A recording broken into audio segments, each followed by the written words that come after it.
Hi, so welcome back, it's me again. I thought I would do for this video a disappointing products video. Now I'm a one for getting swept up in crazes on products and things like that, reading in magazines, all hype around like a certain new product and things like that, and I will then go out and buy it and it'll either work for me or it doesn't work for me. But I am quite bad in that I'm quite faddy as well. I am getting better though and sticking to certain products and brands, but I do go through phases where I'll want to try out lots of new things, and then I'll go through a phase where I don't really buy anything. But for this video I thought I'd show you, I've only got a few disappointing products, and the thing is with me with disappointing products is I will keep them for a while in the vain hope that I will go back to them and try them again and they'll work for me, but most of the time I do tend to think that this product just does not work, and I will just end up throwing it out. So basically a bit of a waste of money, or I'll buy products and I really love them but they don't really work on my skin or things like that. So it's just disappointing products. So I'll go through, I'll start off with skincare, and the first one is this SOS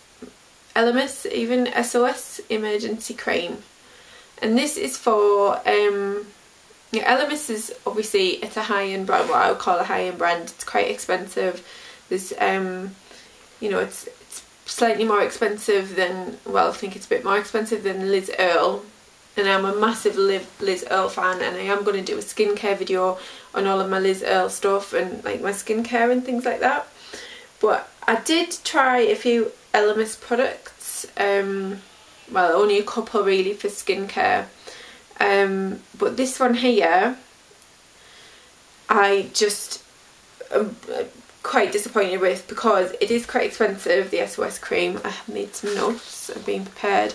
I couldn't find this because this is 15 mils, and the one I could find online, because I've had this one a while now and actually it's past its probably expiration thing really, but I've had this one for well over a year, and I think I got it in a pack with lots of other things which I've obviously used and then just haven't used this one. So the one online, it was £49.10 for 50 mils, and obviously this is 15 mils for this one, and this is for, basically it's a daily treatment moisturiser to provide effective solution for stressed, hormonal or irritated skins, and to restore your natural skin balance. So basically, it's to help reduce like redness and things like that, which obviously I've said before I suffer for on my cheeks and around my nose, and it's to help with blemishes and things like that.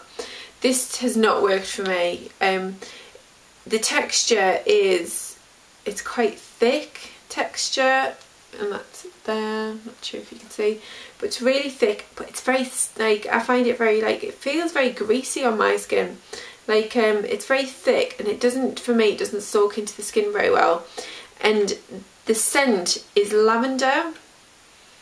It obviously had lavender oil in it, along with like lots of other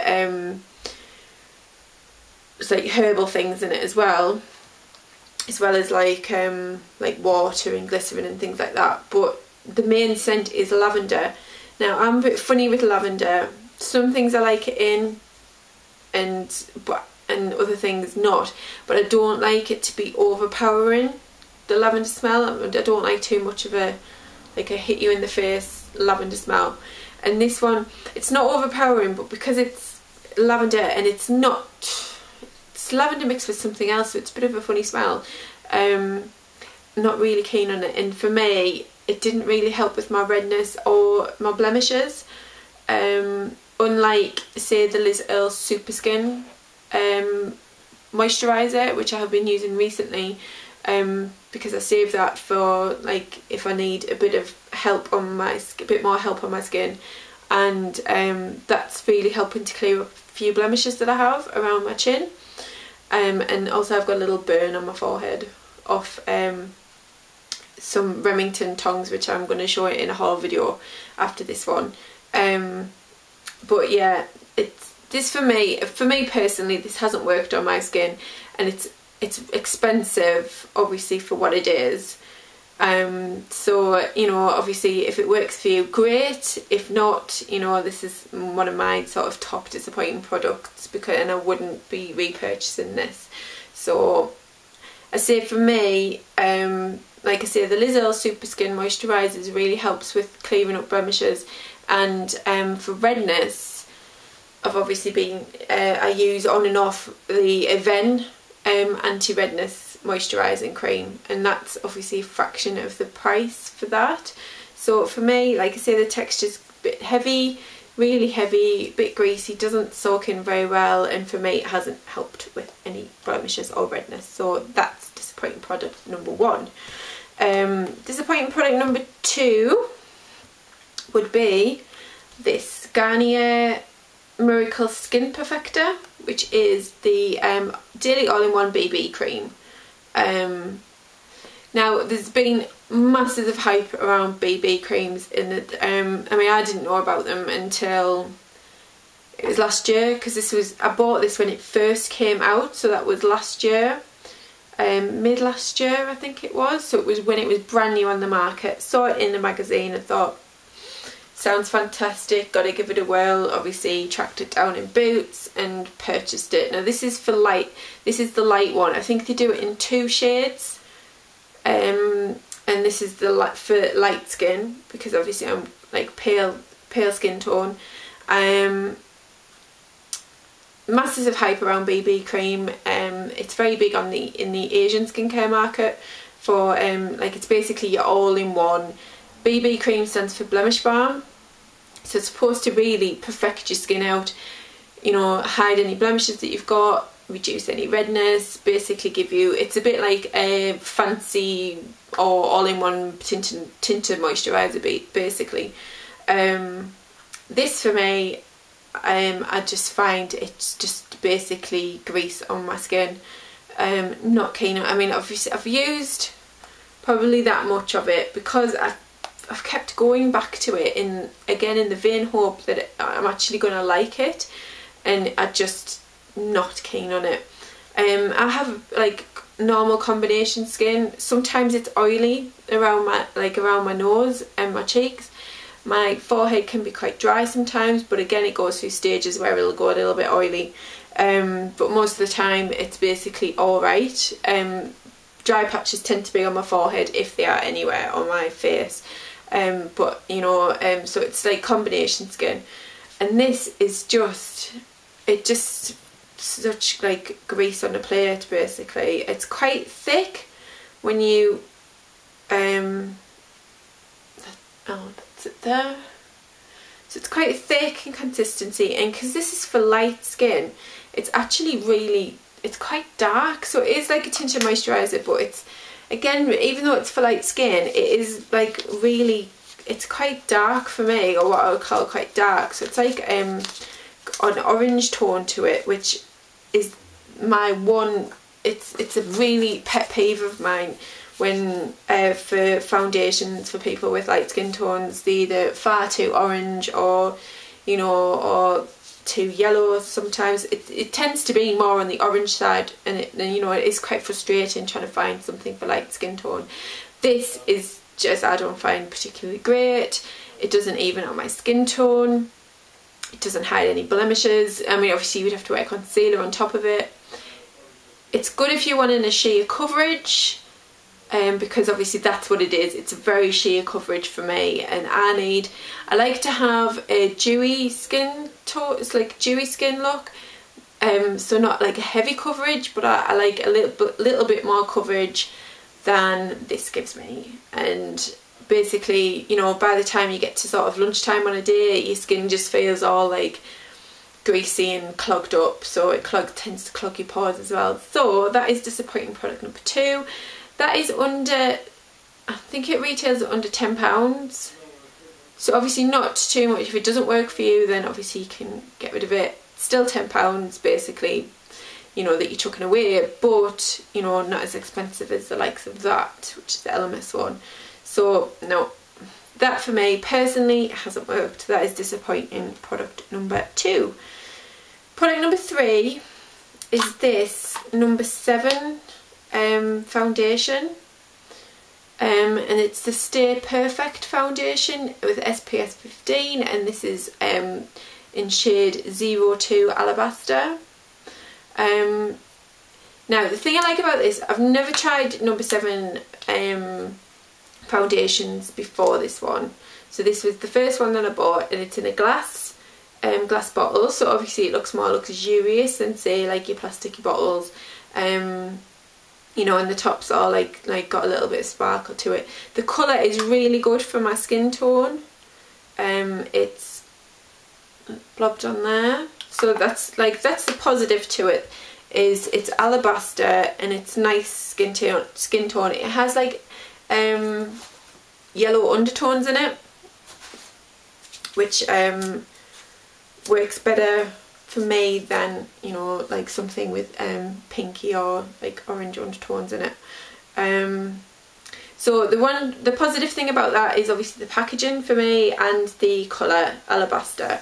I think it's about £15 this, £15. I've had this a while, I've used it on and off. It's not the one that I reach for on a daily basis, because again for me this is supposed to be long lasting with the beautifying complex of soft focused pigments to minimise fine line and blemishes. Well, it's not particularly long lasting, and I don't think it minimises fine lines and blemishes. It is nice, it's got a nice consistency, it's not like a heavy foundation, so it's, you know, it's like if you want a dewy finish, you know, it is good for that. So it's not heavy, but it doesn't last very well, and again this does tend to make my skin feel a little bit greasy. It depends what my skin in the mood is, what mood my skin is in, but it does tend to feel a little bit oil slicky sometimes on my forehead. So again, disappointing product number 3. It's not massively disappointing in that I will use it, you know, I'd probably be one of those ones that if, you know, I ran out of foundation, or, you know, I would probably give it a go or reach for that, but it wouldn't be something that I would reach for, and I will not be repurchasing it. So that's disappointing product number 3. Disappointing product number 4 is this Bourjois blush in 54 Rose Frisson, which I mentioned in my blusher collection video. It's a lovely colour, I really like the colour, but the problem, I really like the colour, I really like the price of Bourjois, I really like most of the products that they do. I like the packaging on it, I think it's nice, compact, it's got a lovely little mirror in it. Why it's on the disappointing product list is it's just really difficult to, or I find with Bourjois, same with the eyeshadows, is that, you know, you just can't get the product off, like out of the pot. It seems to be that compact in there, or it goes sort of like where it gets funny, like, you know, sometimes where powders get the shine on the top of them, so it means that you cannot really get any of the product actually onto, you know, your skin. So applying this with a brush is just not happening at all, because none of the colour comes onto the brush to actually put onto your cheeks. So that for me, obviously it's less than £6. I think they're £5.99, the blush pots possibly £4.99. But that for me, I think this is actually going to unfortunately be thrown away, probably along with the Garnier BB cream, because it's got to that stage where like you just can't get any colour off to actually get onto your face. So basically, what's the point in having it? So again, not massively disappointing, you know, because it's not that massive price, but you know, it's not being used massive amounts of time, and now I can't even use it because none of the product comes off when you're rubbing your fingers on it or when you're putting a brush on it. So that's number 4. Number 5, and the last but not least, because I only have 5, is this from Smashbox. This is the waterproof shadow liner in Imperial, and it's a blue, not blue, even purple colour.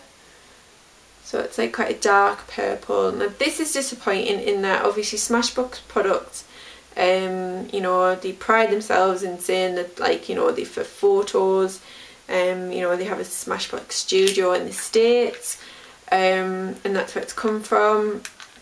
If you're seeing that, looks like that. Now this came with a brush, don't know if you can see, this came with a brush, which I haven't actually got in front of me, but this came with a brush which was to be used specifically for, well, obviously came with it to use with it, and this is a shadow liner, but this is dried out so quick. I have had it a while now, so I have had it probably about a year possibly, but it's dried out, and this is going to be another one that unfortunately bites the dust. But it dried out obviously well before now, and it's just, it doesn't apply very well with the brush, and the brush I don't think is a particularly good brush to use with it. It's like a fluffy brush, but obviously I don't have it, I haven't come prepared, haven't got it here. The colour's nice, but I don't think it doesn't work particularly well on your eyelid as like a liner or as a shadow. It's not like, say, like a cream based eyeshadow where you could use that as a underneath a like a powder eyeshadow. It's not particularly like that. It doesn't work particularly well as a liner. If you were getting a liner, I would recommend the Bobbi Brown gel eyeliners, I've heard good things about the MAC ones as well.